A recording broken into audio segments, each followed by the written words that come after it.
Larry Doyle presents an interesting subversion on the teen romance genre. I discuss this and more on today's episode.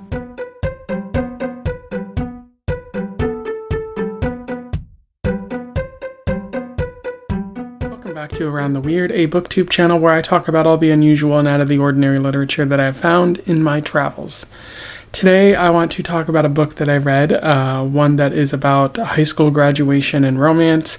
I am referring to I Love You, Beth Cooper by Larry Doyle, which was published in 2007. And just take a look at this very fascinating cover of the book. For those who don't know, Larry Doyle is an American writer, white American writer, who has been getting their work published for the past, I'd say, 25 years or so. They're mostly a screenwriter. Larry Doyle has written movies such as Duplex, and he had some part to play in the movie version of this, which I actually did not enjoy. I actually watched that first and found that it leaned too much into stereotypes of the teen romance genre, which is unfortunate, which is interesting because this seems to subvert it quite a bit, and I'll talk more about that in the analysis section. But he also wrote a couple of episodes of The Simpsons from the classic era that people like so much, and he's written a couple books as well. So pretty interesting writer here. The first time I've encountered his work beyond the movies that he's done. And so without further ado, let's talk about I Love You, Beth Cooper. I will do a summary, a little bit of analysis, and we will move on from there. So I Love You, Beth Cooper focuses on Denis Cooverman. He's initially introduced as a nerd-type person. He's the valedictorian of his graduating class and only seems to have one friend who is a fellow nerd. And at the beginning of the story, we see that he's giving the valedictorian speech in front of everyone. And in addition to telling other people that they should, be bold and admit some of their faults, and he even tells his friend Rich to come out as gay, because Rich seems to be gay, or at least Dennis senses that he might be gay. He also tells a girl in his class named Beth Cooper that he's loved her this entire time, which everyone just seems to laugh at, and he's even told to stop his speech by the principal. And after the speech, the reception takes place, and Beth confronts him, says it was kind of weird that he did that, but she thought it was cute and that she'll let him live. And Dennis senses that she's flirting with him at this moment, but she also reveals that she has a boyfriend who Dennis did not know about. He's ex-military, and he's mad at Dennis and basically threatens to beat him up and maybe kill him throughout the entire story. But before he runs into Kevin the first time, he invites Beth to a party that he's having, which he just made up on the spot. He doesn't expect Beth to actually show up, but he wanted to be bold in that moment. And in fact, Dennis throws the party with Rich, the only two that are there, and Beth ends up showing up with her friends Cammie and Treese, who are less popular than Beth, but her closest friends, and also maybe sexually proactive and whatnot. And Beth flirts with Dennis at his house, and then Kevin shows up and begins destroying the house and trying to beat up Dennis, including throwing a microwave at him, which is pretty scary. And then Dennis proceeds to just run out his window with Rich trying to escape.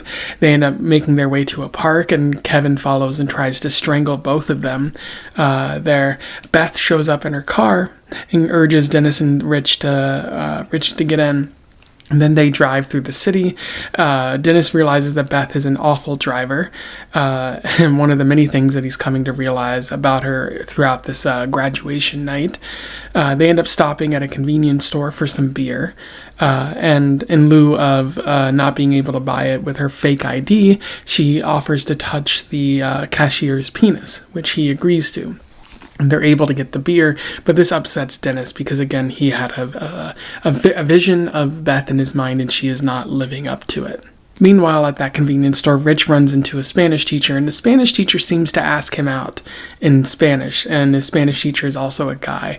Rich doesn't seem to get that he's being hit on there, and one of Cammy, Beth's friend, suggests that Rich should just come out as gay as well, but he insists that he is not gay.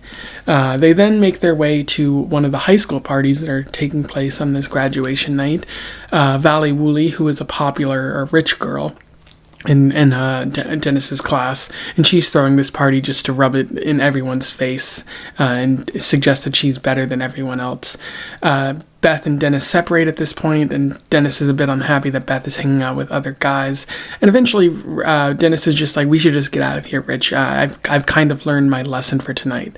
Unfortunately, Kevin shows up at the party and is in fact cheating on Beth. And he challenges Denis to a fight, and nobody tries to stop it from happening. He gets a few punches in, but then other people get involved, and then Beth drives Kevin's Hummer through through Valley's house, and invites Denis and Rich to get into the car so they can drive away once again. They then drive to the high school. They sneak inside, and Beth and her friends do a cheer because they're cheerleaders for Denis and Rich. And then they go and take a shower, which it seems like Denis and Rich are invited. Rich takes off all of his clothes and heads into the shower, and Denis wants to join, but he is stopped once again by Kevin. And he's getting beat up a little bit, but then Rich saves him, and they whip towels at Kevin, which they've been prepared to do for their entire high school career.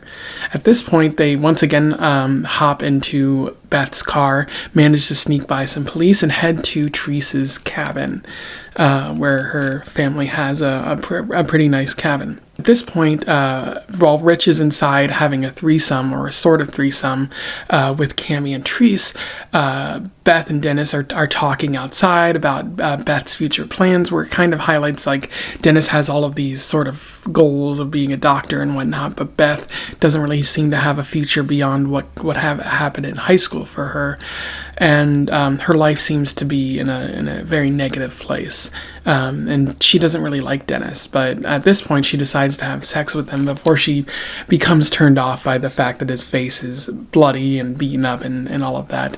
But all they do at that point is really kiss. And then at this point, Kevin once again shows up, tries to beat up and maybe drown Denis, but Denis manages to hit him with a canoe, and then Denis saves Kevin as he's almost drowning. At this point, the police show up, try to arrest everyone, but all the charges are dropped, and Denis is going to get grounded by his family for, damaging the house and doing all kinds of shenanigans. Rich comes out at this point, and as the story comes to a close, there's an epilogue which suggests that Rich might be more bi than anything else, and Cammy and Therese try a relationship with one another, but it turns out they're just good friends. And Beth and Denis have one more encounter before he goes off to college. What happens in that encounter remains to be seen, but that's where the story ends there. In terms of analysis, there's quite a bit worth talking about. I should just note that the movie version does not do justice to this book. This book is actually pretty good. A few problems, which I'll note later, but the movie leans very heavily into the stereotypes and cliches of the genre, while this book does its best to try to subvert it at every turn. And one way that it does that is through the theme of idealization.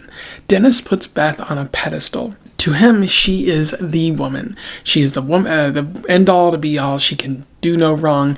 He fantasizes about her, and basically he believes that she might be able to save him or lift him up, and they could have a relationship one day.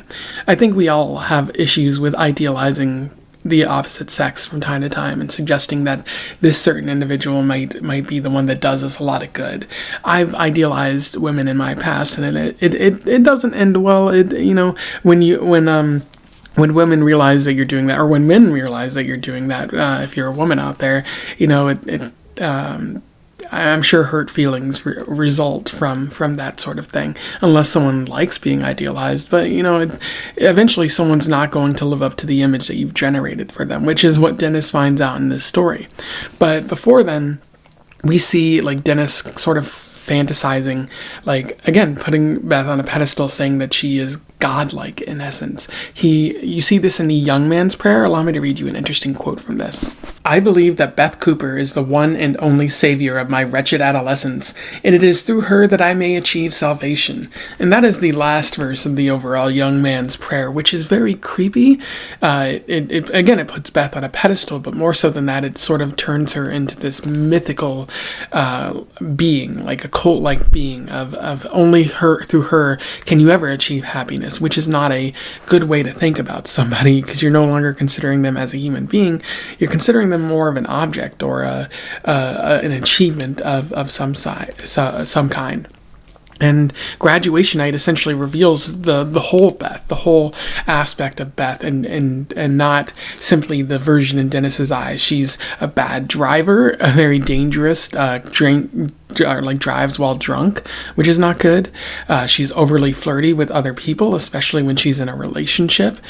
She doesn't believe that there's any future for herself, no matter what Denis tries to persuade her. And they're not on similar academic paths, which definitely harms any future goals that they might have. And he also comes to realize that she's kind of making fun of him throughout the night. Like at the beginning of the story, when they have the reception, Beth approaches him and is like, why did you do that? And she it seems like she's kidding and flirting with him, at least in Denis's mind. But later in the story, we find out that the whole reason that Beth showed up at the party, Denis's party, was as a joke. It was a joke among Treese, Cami, and Beth. And in that moment, he sort of recontextualizes their initial conversation as like a script, a comedy sort of script, where you see laugh beats and whatnot.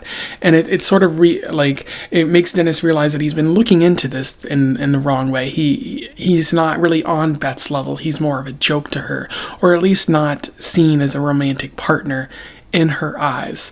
And that recontextualized conversation helps highlight that what Doyle is doing here is he's subverting the dream girl trope, where you have that manic pixie dream girl, or even like the typical like hottie in high school that you see in these teen romance comedies, like Can't Hardly Wait, and she's all that, and other ones where like this dream girl like falls for the guy, that he's idealized her, but she's everything that he wanted her to be, and the end result is they end up happily ever after. Well, that doesn't happen here, because Denis has idealized Beth, and when he comes to realize or comes to know the real her, it doesn't end well for him. He comes to realize that maybe they're not as perfect as they think they would be, which is fascinating writing on Doyle's part. It's a very big step, or bold step, I would say, to present a story where the people don't end up together,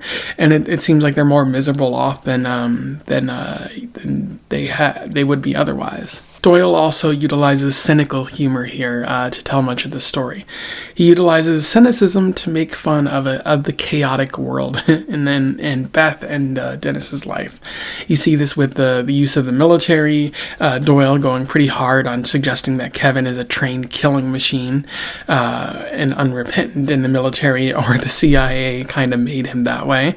The difficulties of youth made to seem ironic and jokey at times. The educational system and the troubles that faces living in a small town. And I come from rural Iowa, so I understand that, and it felt really relatable, some of the things that Doyle was making jokes about.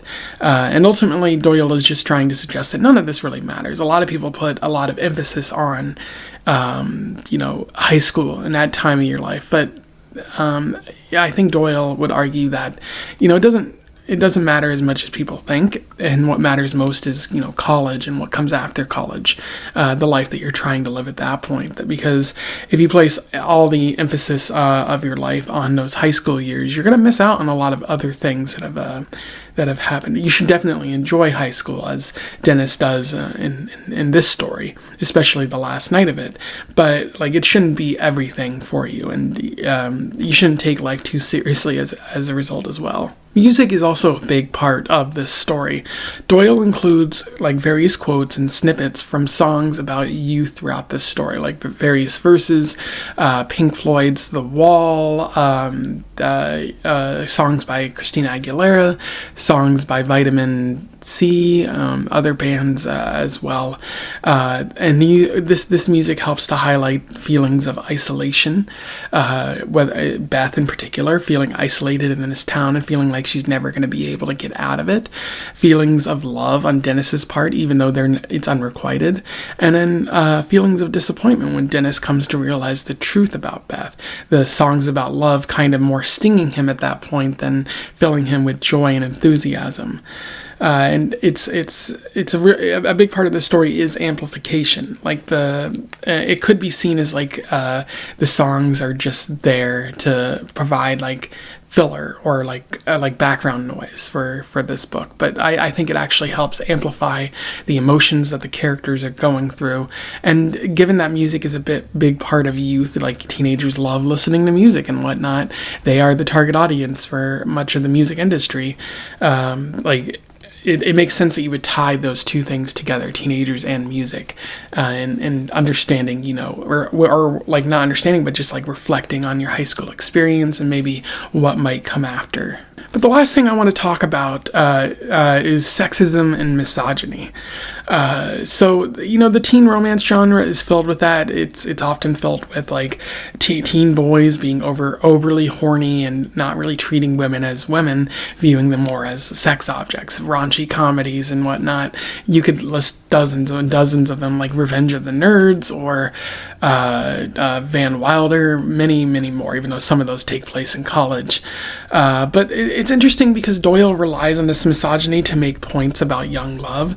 Specifically, what I think he's trying to argue in this story is that because Denis does not view Beth as an actual human being, more as a potential sex object, even though he insists he doesn't, because of that, he's not able to see the full Beth and understand that she's going through quite a bit and she's more than meets the eye, and maybe that they don't quite match up in what they're looking for in romantic partners.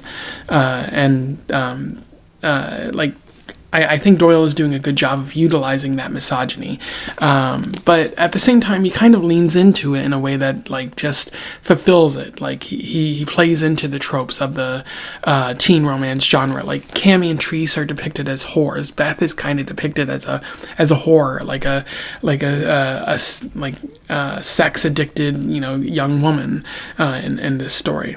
There's a lot of jokes are made at that expense, rather than trying to make any specific point there. But at the same time, Beth is pretty complex. As I just said, like she's overly flirty, but that's probably because sex and her body are a currency right now. Like she knows that later on she's not going to have the body that she has, so she's making use of it right now. And many men in her life only view her as a sex object, so she's using that to get what she wants. And like Doyle is trying to make that point about Beth, how she's more than just that, though, and no one else is viewing her through like maybe what Denis might be viewing her as an actual human being who bothers to look into her life and ask her questions about what she cares about, which when Denis does do that, it kind of throws Beth off, and it maybe makes her feel uncomfortable too because she's not used to that. And so in that way, I do think it kind of defies, it subverts that misogyny. But the ultimate question to ask is this subversion, or is this just playing straight? And then there's a third option here where even if you do subvert it, is misogyny still misogyny? Like, even if you're making a joke about it, like, is playing into it still misogyny? Like, you're still spreading misogyny, or can you possibly subvert it? And I think a lot of that depends on whether you view Denis as a hero or not. If you view him as the hero, then the misogyny is like just okay. It's like just because he's the hero and he's doing that. But I would argue that Denis is not the hero. He's the protagonist of the story, but he's not a good guy. At many points throughout the story, Doyle, the narrator, suggests, that Denis is a bad person for how he's treated Beth. And, he kind of does take advantage of her at the end of the story. Like, she wants to kiss and kind of get to a point where they almost have sex. But Denis, tries to stop himself, and he doesn't. Throughout the entire night, Denis is like, I don't want to do this, but he still does it in the end. He still acts as many of the other men in Beth's life have. So I do think Doyle is suggesting that maybe Denis is not as noble as you would think. Like especially in the teen romantic comedy genre, you see a lot of stories where the men are portrayed as noble or heroic or in the right in some way, even if they do particularly bad things like manipulate women or something like that.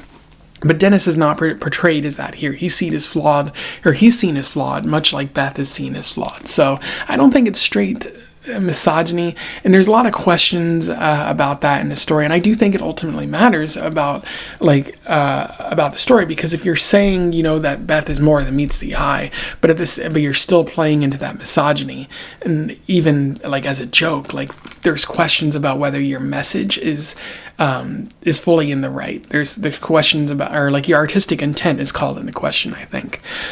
So I know it's just this book is meant to be funny, but you should still ask these questions about whether the author fully achieves their goal, because what other this is what we do to art. We critique it. We actually ask these tough questions, regardless of whether something is intended for comedic or serious purposes. Anyway, those are my thoughts on I Love You, Beth Cooper.